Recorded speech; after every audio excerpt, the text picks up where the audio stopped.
एक राजा था जिसका नाम रामधन था। उनके जीवन में सभी सुखी थे।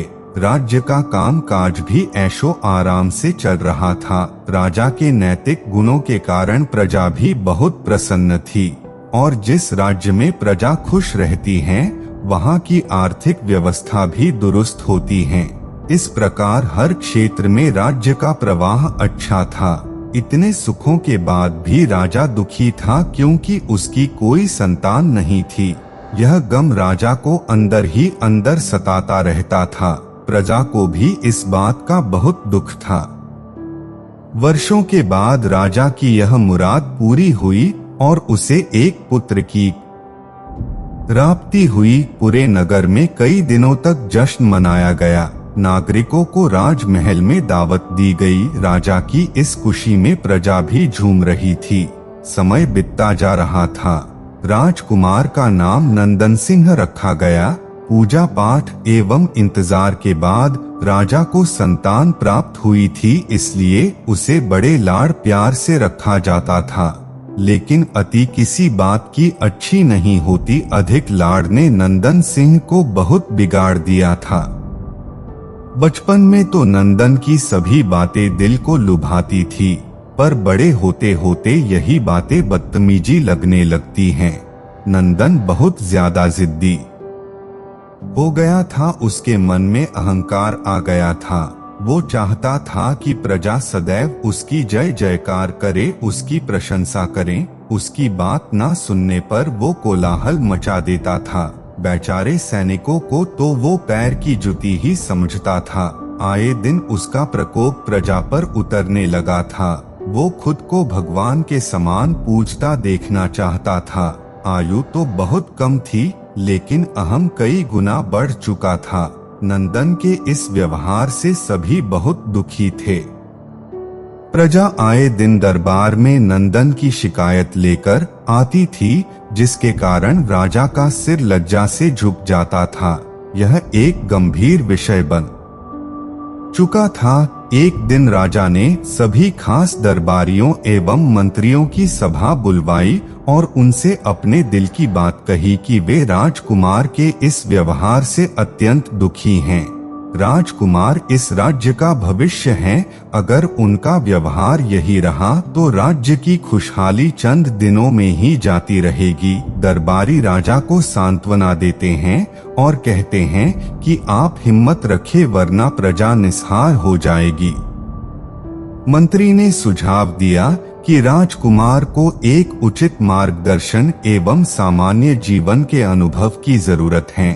आप उन्हें गुरु राधागुप्त के आश्रम भेज दीजिए। सुना है वहां से जानवर भी इंसान बनकर निकलता है। यह बात राजा को पसंद आई और उसने नंदन को गुरु जी के आश्रम भेजा। अगले दिन राजा अपने पुत्र के साथ गुरु जी के आश्रम पहुँचे। राजा ने गुरु राधागुप्त के साथ अकेले में बात की और नंदन के विषय में सारी बातें कही। गुरुजी ने राजा को आश्वस्त किया कि वे जब अपने पुत्र से मिलेंगे तब उन्हें गर्व महसूस होगा।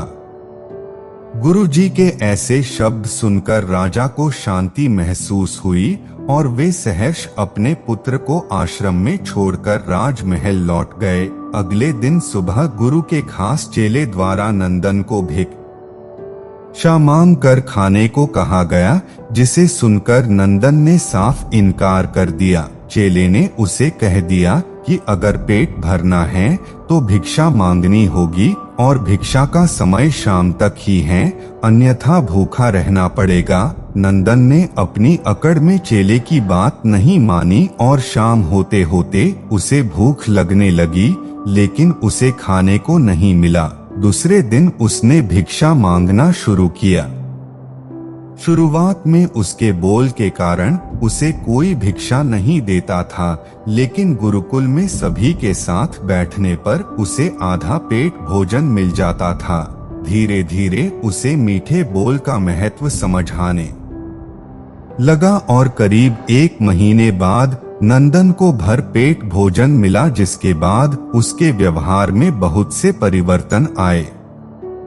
इसी तरह गुरुकुल के सभी नियमों ने राजकुमार में बहुत से परिवर्तन किए, जिसे राधा गुप्त जी भी समझ रहे थे। एक दिन राधा गुप्त जी ने नंदन को अपने साथ सुबह सवेरे सैर पर चलने कहा।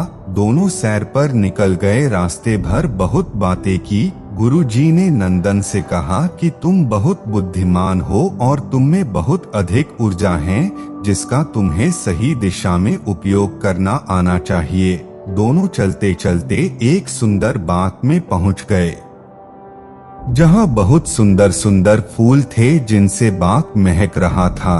गुरुजी ने नंदन को बाग से पूजा के लिए गुलाब के फूल तोड़ने कहा। नंदन झट से सुंदर सुंदर गुलाब तोड़ लाया और अपने गुरु के सामने रख दिए। अब गुरुजी ने उसे नीम के पत्ते तोड़कर लाने कहा। नंदन वो भी ले आया।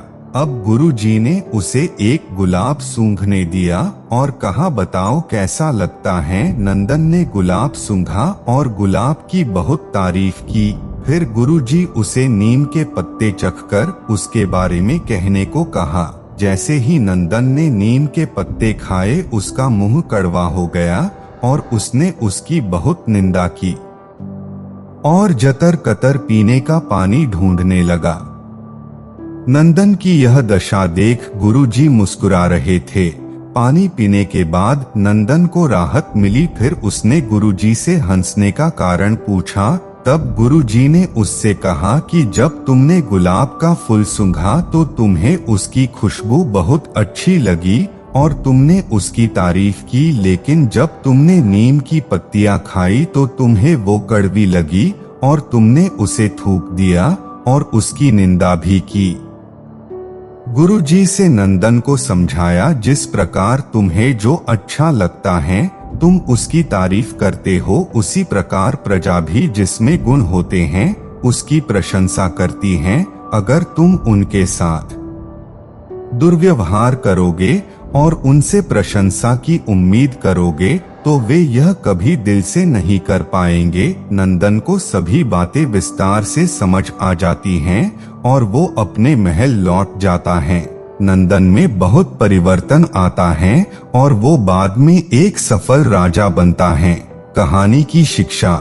गुरु की सीख ने नंदन का जीवन ही बदल दिया। वो एक क्रूर राजकुमार से एक न्यायप्रिय दयालु राजा बन गया। इस कहानी से हमें यही शिक्षा मिलती है कि हम में गुण होंगे तो लोग हमें